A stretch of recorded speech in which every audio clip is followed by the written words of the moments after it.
మేను ఉంది కానీ నేను లేదు. నేను అనేది ఉంటే మనం ఈ బృందంలో ఉంటామా? ఇక్కడ ఇంపాసిబుల్, నాట్ పాసిబుల్.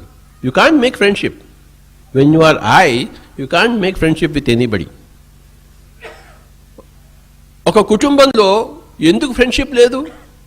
లేదంటే లేదు. ఫ్రెండ్షిప్ ఎక్కడ ఉంటుంది? ఎక్కడ జ్ఞానం ఉంటుందో అక్కడ ఫ్రెండ్షిప్ ఉంటుంది. ఎక్కడ అజ్ఞానం ఉంటుందో, చీకటి ఉంటుందో అక్కడ ఫ్రెండ్షిప్ ఉంటుందా?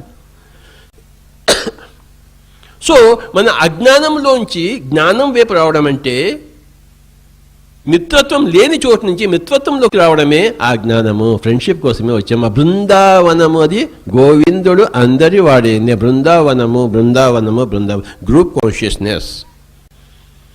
Pyramid spiritual society. ఇది సొసైటీ అంటే గ్రూప్. మనం ఎన్నో జన్మల కింద మనం ఆత్మజ్ఞానము ఇండివిజువల్గా పొందాము. కానీ మాస్టర్లు అందరూ ఒక బుద్ధుడు, జీసస్, యేసుప్రభు అందరు కలిసి ఒక ఇంట్లో పుడితే ఆ బృందం ఎలా ఉంటుందో అలాంటి బృందం మనం. చాలా పెద్ద బృందం ఇది. We have come here to co-create this group. ఈ బృందాన్ని మనము కో-క్రియేట్ చేయడం కోసమే మనము పుట్టాము.